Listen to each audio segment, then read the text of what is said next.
तो बच्चों आज हम लोग प्रश्नावली 2.3 का प्रश्न नंबर दूसरा देखेंगे।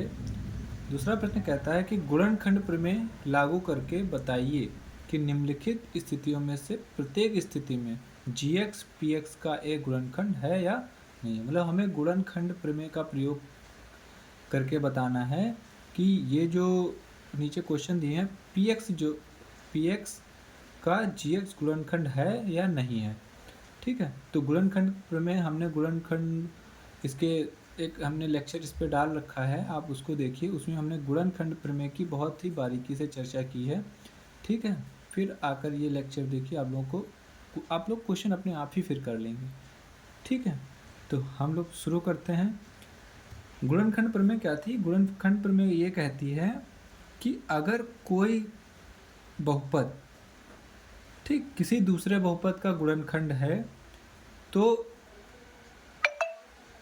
क्या होगा?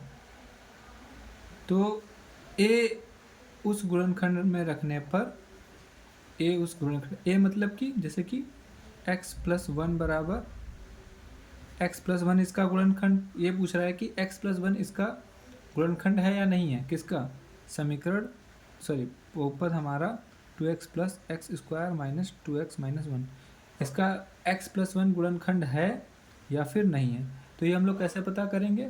तो गुणनखंड प्रमेय लगाएंगे। गुणनखंड प्रमेय क्या कहती है कि gx = 0 ले लो,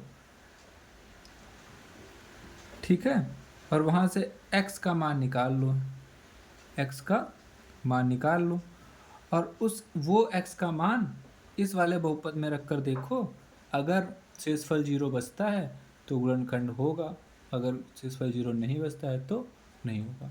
ठीक, समझ में आ गई? गुणनखंड प्रमेय क्या कहती है कि अगर gx px का गुणनखंड है तो gx बराबर 0 लेने पर x का जो मान निकलेगा वो इस वाले इस वाले बहुपद में रखने पर अगर इसका मान 0 हो जाता है तो ये वाला बहुपद हमारा इस वाले बहुपद का गुणनखंड होगा। मतलब x+1 इस 2x³ + x² - 2x - 1 का गुणनखंड होगा। तो हमने कर लिया इसको, बस करना क्या है अब इसको, x बराबर -1 आया, इस -1 को इस वाले समीकरण में इस वाले बहुपद में रखना है। चलिए स्टार्ट रख के देखते हैं। -1 रखना है, रखते हैं। 2 - 1 का क्यूब प्लस -1 का स्क्वायर माइनस 2 - 1 - 1। ठीक है, तो -1 का क्यूब कितना होगा? माइनस का 1 ही होगा। ठीक है, ऐसे ही प्लस -1 का स्क्वायर क्या होगा? +1 होगा। ठीक है, फिर माइनस का 2, ये माइनस और ये माइनस मिलकर क्या बना देंगे? प्लस, और 2 का 1 से गुणा करोगे तो 2 ही आएगा, -1। आगे सॉल्व करते हैं। तो 2 × 2 -2 प्लस प्लस प्लस का 1 प्लस का 2 माइनस का 1 प्लस का 2 माइनस का 2 से कट जाएगा, माइनस, ये दोनों आपस में कट जाएंगे। क्या आ गया? 0। अब ये देखने को मिला कि x बराबर -1 पर ये बहुपद का मान क्या आ रहा है? 0 आ रहा है। अतः क्या लिखेंगे? अतः x+1, या ऐसे डायरेक्ट लिख दो, इसको हटा दो, gx px का गुणनखंड है। ये तो पूछा गया था कि ये जो gx है वो क्या px का गुणनखंड है। तो हमने गुणनखंड प्रमेय का प्रयोग किया और इसका मान इसमें रखा और हमें 0 मिल गया। ये वैल्यू क्या बन गई? 0 बन गई। अतः gx px का क्या हो गया? गुणनखंड है। अगर 0 नहीं आती तो गुणनखंड नहीं होता। ठीक, ऐसे ही सेकंड क्वेश्चन हम लोग करेंगे। ठीक है, सेकंड क्वेश्चन हमारा क्या है? सेकंड क्वेश्चन है px बराबर x³ + 3x² + 3x + 1। ठीक है, और gx बराबर क्या है? gx बराबर है x+2। तो हमें क्या करना है? गुणनखंड प्रमेय से, चाहे लिखना चाहो आप लोग लिख सकते हो, गुणनखंड प्रमेय से। चलो लिख देता हूँ मैं, प्रमेय से। गुणनखंड प्रमेय क्या होती है? gx को 0 के बराबर लो और तो जी एक्स का मान कितना है x+2, तो x+2 0 के बराबर हो जाएगा। ठीक है, x+2 0 के बराबर हो जाएगा, तो x का मान यहाँ से क्या आ जाएगा -2 आ जाएगा। अब ये -2 हम क्या रखेंगे पी एक्स में रख देंगे, तो p -2 का क्यूब प्लस 3 -2 का स्क्वायर प्लस 3 -2 प्लस 1। ठीक है, तो चलिए -2 का क्यूब कितना हो जाएगा माइनस, अब ये देखो ये विषम संख्या है तो साइन तो माइनस का ही रहेगा। ठीक है, -2 का क्यूब कितना होता है, सॉरी 2 का क्यूब कितना होता है 8। ठीक है, प्लस लग, ठीक, तो प्लस 3, इसके बाद -2 का स्क्वायर, सम संख्या है तो माइनस की जगह क्या हो जाएगा प्लस, प्लस लगाते हैं नहीं तो डायरेक्ट 2 लिखते हैं प्लस। अब ये 3 दूनी 6 और माइनस प्लस माइनस का साइन आ जाएगा। ठीक है, और ये प्लस का 1 ऐसे जरा सॉल्व कर लो, माइनस का 8, 3 दूनी 6, माइनस का 6 प्लस 1, ये दोनों तो कट गए और माइनस के 8 में से 1 चला गया, कितना बचेगा माइनस का 7। साइन हमेशा बड़ी संख्या का लगता है। ठीक है, तो इस वाले में देखो, इस वाले में 0 नहीं आया, क्या लिखेंगे, अतः जी एक्स पी एक्स का गुणनखंड नहीं है। क्यों नहीं है, क्योंकि इसका मान 0 नहीं आया। ठीक है, चलिए नेक्स्ट क्वेश्चन की तरफ बढ़ते हैं। अगला क्वेश्चन इसी प्रकार से है, अगला प्रश्न इसी प्रकार से हमारा क्या है, थर्ड वाला। थर्ड प्रश्न है कि पी एक्स हमें दिया गया है x³ - 4x² plus x plus 6।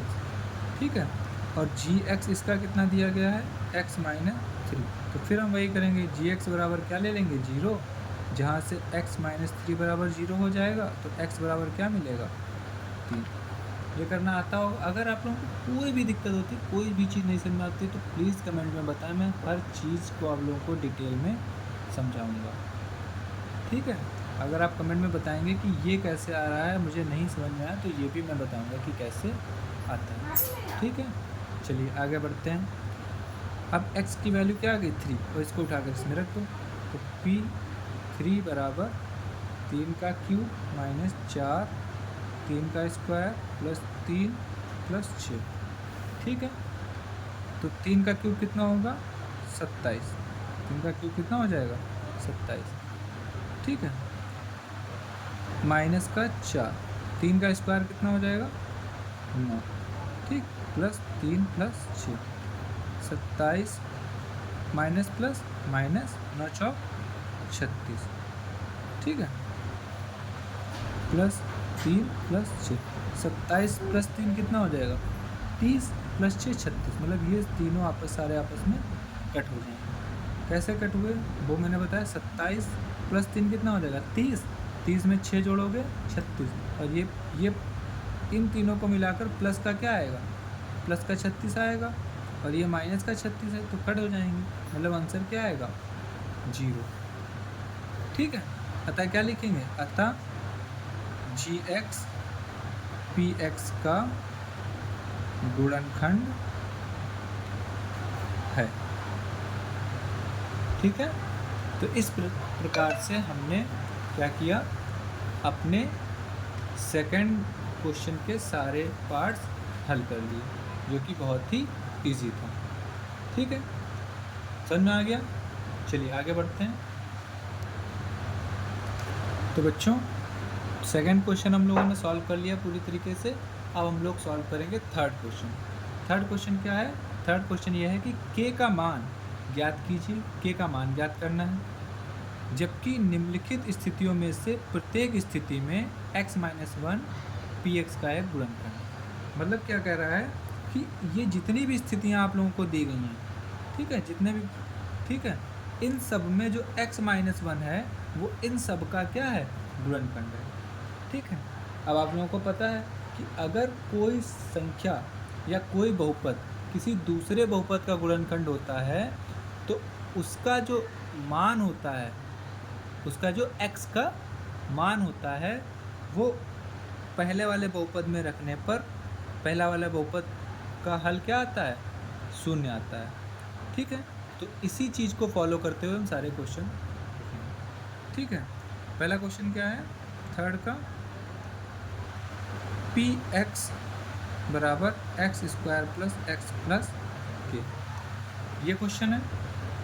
अगर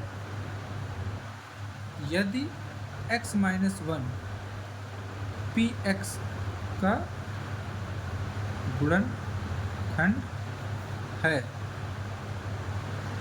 तो x बराबर 1 पर पी एक्स का मान क्या आना चाहिए, शून्य हो जाए। ठीक, ये लिखने की आपको ज़रूरत नहीं है, ठीक, बस मैंने आप लोगों को समझाने के लिए। तो चेक करते हैं हम लोग। ठीक है, मतलब ये वाला मान x बराबर 1 इसमें रखे होने पर ये इसका मान क्या हो जाएगा, 0 हो जाएगा। तो हम यही लिखेंगे कि अगर x माइनस 1 इसका क्या है, गुणनखंड है, तो पी एक्स क्या बन जाएगा, 0 बन जाएगा। ठीक है, तो चेक करते हैं। तो p, अब पी एक्स ना लिख के हम डायरेक्ट क्वेश्चन लिखेंगे, x square plus x plus के। चूँकि ये वाला पद इसका क्या है, गुणनखंड है, तो इसका मान क्या बनना चाहिए, 0। और इसमें रखो एक्स स्क्वायर की जगह 1 का स्क्वायर प्लस 1 प्लस के बराबर 0 हो जाएगा। अब 0 के बराबर क्यों ले रहे हैं, ये बात आप लोग बड़ी अच्छे से याद रखिए, क्योंकि क्वेश्चन हमें पता है कि x माइनस 1 इस बहुपद का यदि गुणनखंड है तो ये इसको क्या बना देगा, इससे इसको भाग देने पर आंसर क्या आएगा, 0। तो इसका मान रखने पर भी इसका आंसर क्या आएगा, 0 आएगा। 0 आएगा, तो क्या हम इस वाले मान के लिए इसको 0 के बराबर ले लें, बिल्कुल ले सकते हैं, क्योंकि हमें पता है कि इसका आंसर क्या आएगा, 0 आएगा। तो यही प्रोसेस होता है कि इस तरीके का जब आपको क्वेश्चन दिखे तो चूँकि ये गुणनखंड है तो हम इस वाले बहुपद के मान को 0 के इक्वल ले लेते हैं और बाद में इसके मान को इसमें उठाकर रखते हैं और सॉल्व करते हैं। तो 1 का स्क्वायर 1 प्लस 1 प्लस के बराबर 0। 1 प्लस 1 कितना हो जाएगा, 2 प्लस के बराबर 0। इस 2 को उधर भेज दो तो के बराबर माइनस का 2। तो हमें यहाँ से के का मान क्या मिल गया, माइनस का 2 मिल गया। ठीक है, बात समझ में आ गई। चलिए, अगर नहीं समझ में आया तो नेक्स्ट क्वेश्चन में देखिए कैसे करते हैं। देखिए कैसे करते हैं। हमें पता है कि अगर कोई भी बहुपद इसका शून्य होगा, सॉरी शून्य पता, अगर कोई भी बहुपद इस वाले बहुपद का गुणनखंड है तो वो इसे क्या कर देगा, 0 बना देगा। ठीक है, तो हम पहले से उसको 0 ले सकते हैं। तो हम क्या करते हैं, तरीका क्या होता है, हम इस वाले बहुपद को 0 के इक्वल लेते हैं। ठीक है, बाद में x का मान वहाँ से हमने क्या निकाला था, ठीक है, तो x का मान x माइनस 1 बराबर 0, x बराबर क्या आएगा, 1। तो हमें क्या करना है, इस 1 को इसमें रखना है और ये 0 के इक्वल आएगा। तो कोई दिक्कत नहीं, इसमें उठा कर रख दो।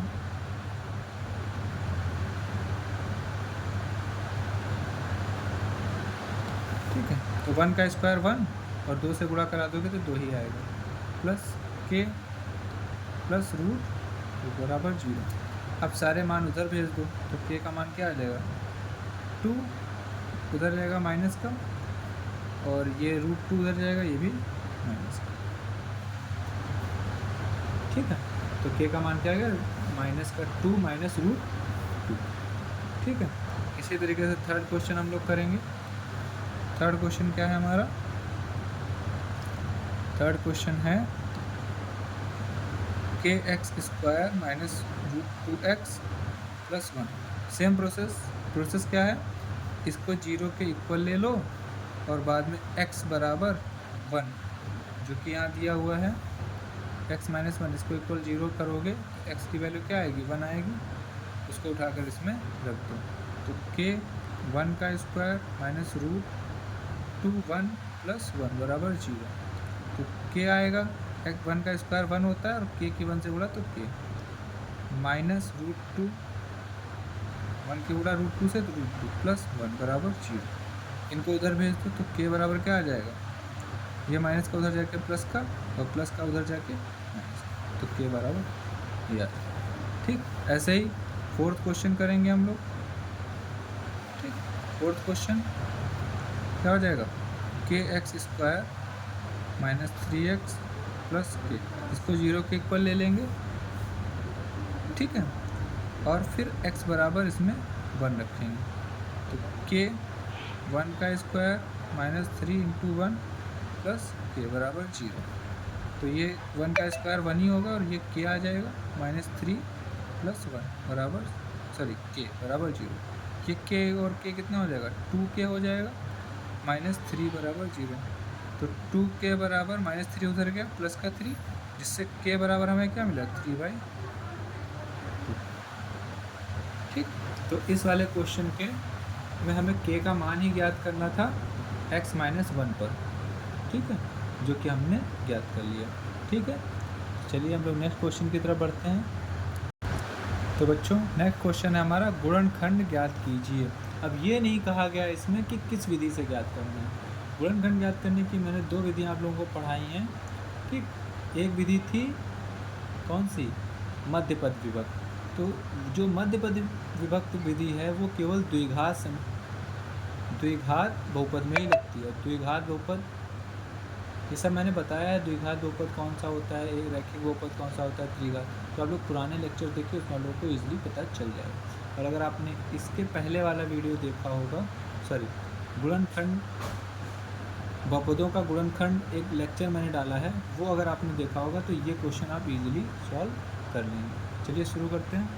पहला क्वेश्चन क्या है, 12x square minus 7x plus 1। ठीक है, तो इस क्वेश्चन को हम लोग 2 तरीके से सॉल्व कर सकते हैं, एक गुणनखंड प्रमेय से और एक मध्यपद विभक्त। हम यहाँ पे मध्यपद विभक्त से सॉल्व कर रहे हैं। ठीक है, मध्यपद विभक्त हम लोगों ने अच्छे से बात की है मध्यपद विभक्त की अपने गुणनखंड के बहुपदों के गुणनखंड वाले लेक्चर में, तो आप वहाँ से देखिए, इजीली समझ आ जाएगा और इजीली कर लेंगे। नहीं तो यहाँ पर भी मैं बता रहा हूँ, आप लोग ध्यान दीजिए बस। ठीक, हमें क्या करना है, इसका गुणनखंड करना है। तो मध्यपद विभक्त की कंडीशन क्या होती है, पहले जो हमारा एक्स स्क्वायर का गुणज है, जो उसका अचर पद से करते हैं गुणा। ठीक, क्या करते हैं, एक्स स्क्वायर के गुणज का अचर पद से गुणा करते हैं। तो 12 इंटू 1 क्या आ जाएगा, 12 आ गया। ठीक है, अब देखते हैं कि यहाँ पर साइन कौन सा लगा है, तो यहाँ पर साइन प्लस का लगा है। अब इस 7 को ऐसा तोड़ना है, क्योंकि यहाँ प्लस लगा है कि, तो इस 7 को ऐसा तोड़ना है कि जोड़ने पर 7 आए लेकिन गुणा करने पर 12।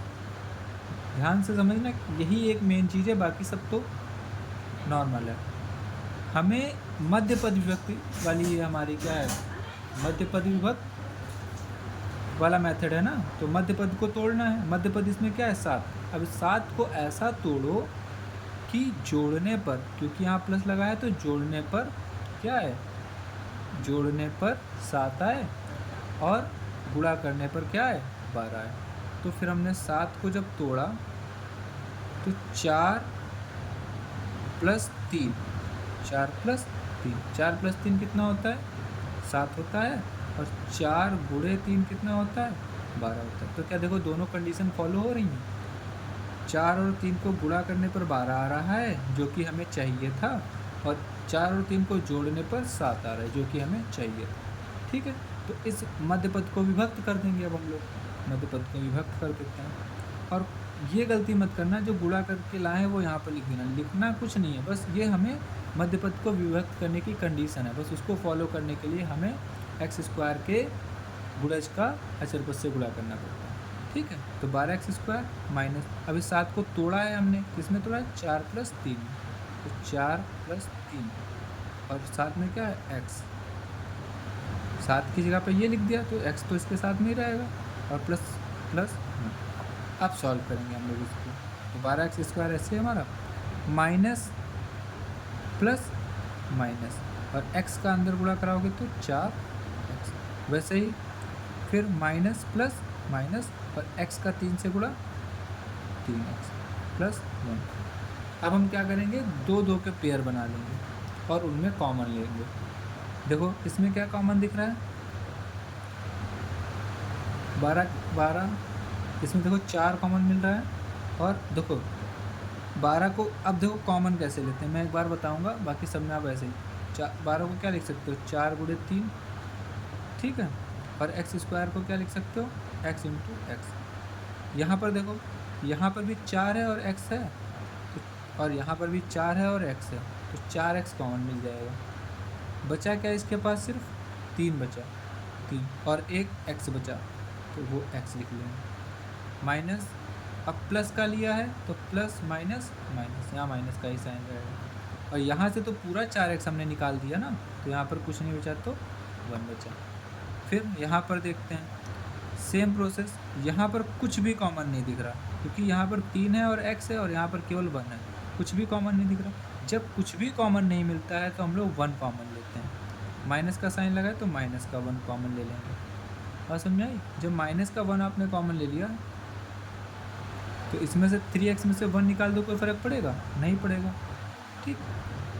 और प्लस कैसे बनता है, प्लस बनता है माइनस माइनस को मिला करके।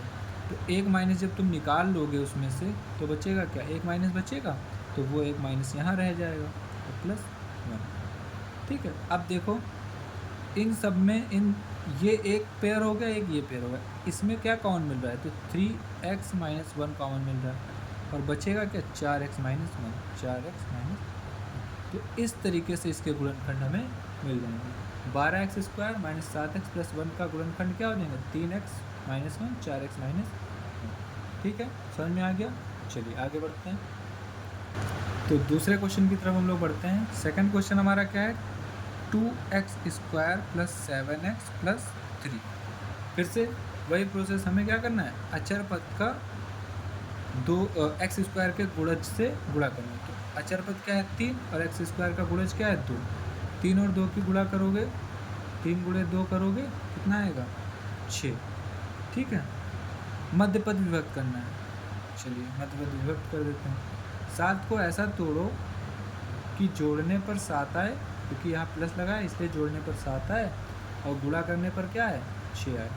तो 6 प्लस 1, 6 कम 6, और सॉरी हाँ यहाँ पर 6 कम 6 और 6 प्लस 1 7, ठीक। तो 2x स्क्वायर प्लस 7x को क्या लिख सकते, 7x को क्या लिख सकते हो, 6 प्लस 1 x प्लस 3, ठीक है। अब फिर से वही प्रोसेस, इसको ब्रेक करके लिख लेंगे। तो plus x into 6 6x plus x into 1 plus का x प्लस 3। कॉमन क्या मिल रहा है, देखो 2 से 3 कट जाएगा, मतलब 2 कॉमन मिल रहा है। x स्क्वायर कट जाएगा, मतलब x कॉमन मिल रहा है।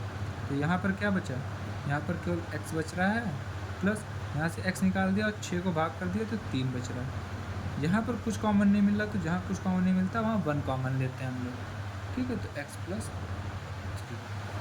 प्लस 3 दोनों में है, तो x प्लस 3 कॉमन, और 2x प्लस 1। इसको एक बार लिख लेते हैं, क्योंकि वही प्रोसेस है, ये एक पेयर है और एक ये पेयर है। तो इन दोनों पेयर में देखो, इसमें x प्लस 3 भी इसमें भी है, इसमें भी है, तो इसमें कॉमन x प्लस 3 कॉमन आ गया, बचा क्या 2x प्लस 1, 2x प्लस 1 चलो, तो ये हमारा आ जाएगा, ठीक है। समझ में आ गया। नेक्स्ट क्वेश्चन की तरफ बढ़ते हैं। अगला प्रश्न हमारा क्या है, अगला प्रश्न है थर्ड वाला, 6x cube plus 5x minus 6। फिर से वही प्रोसेस, अचर पद का इससे गुणा करो, क्या हो जाएगा 36, क्या आएगा 36।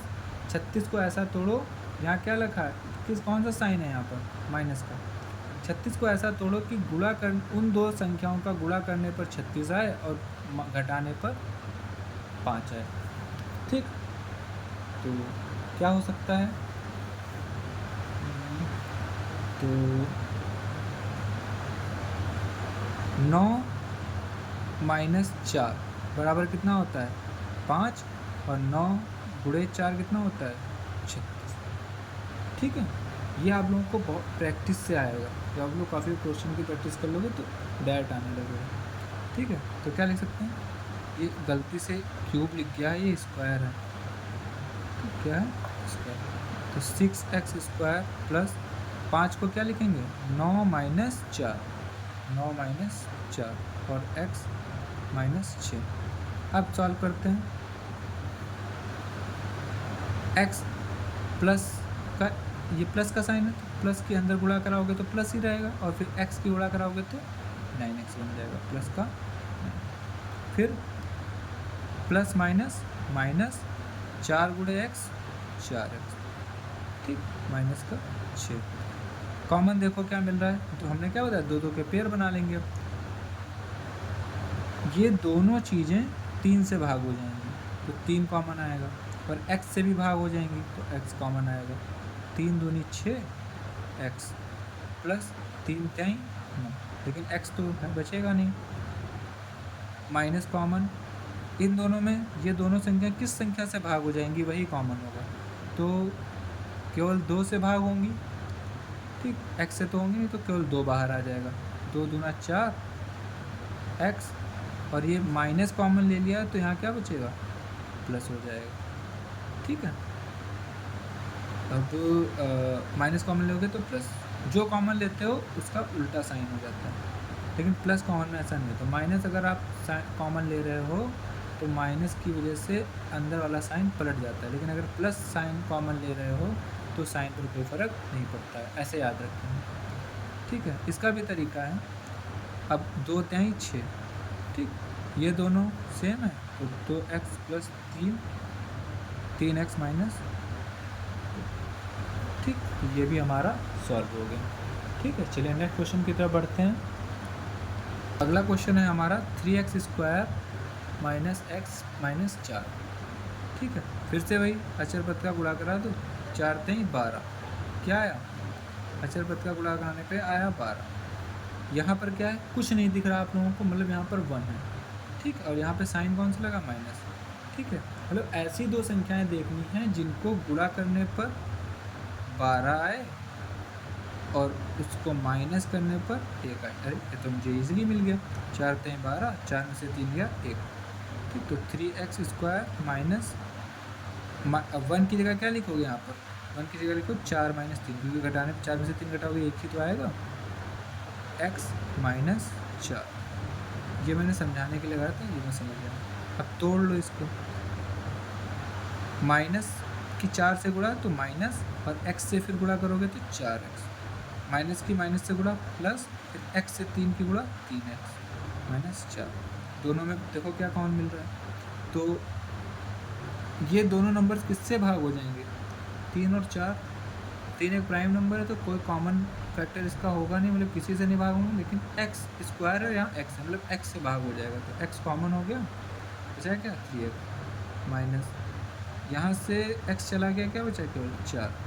सेम प्लस कॉमन, देखो यही चीज़ मैं बता रहा हूँ, जब आप प्लस कॉमन लेते हो तो अंदर कोई फ़र्क नहीं पड़ता है, और यहाँ कुछ कॉमन नहीं दिख रहा तो एक कॉमन ले लीजिए, 3x minus 4, 3x minus 4, 3x minus 4, तो 3x माइनस 4 और x प्लस 1, ये हो जाएगा हमारा प्लस। तो इस तरीके से हमने इसके सारे गुणनखंड कर लिए, जितने भी क्वेश्चन। ठीक है,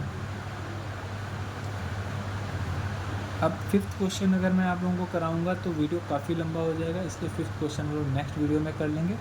ये वीडियो आप लोगों को अच्छा लगा हो तो लाइक करें, चैनल को सब्सक्राइब करें, और कमेंट में फीडबैक ज़रूर दें, जिससे मैं और ज़्यादा मेहनत करके और अच्छा कंटेंट प्रोवाइड करा सकूँ। ओके बच्चों, थैंक यू, मिलते हैं नेक्स्ट लेक्चर में।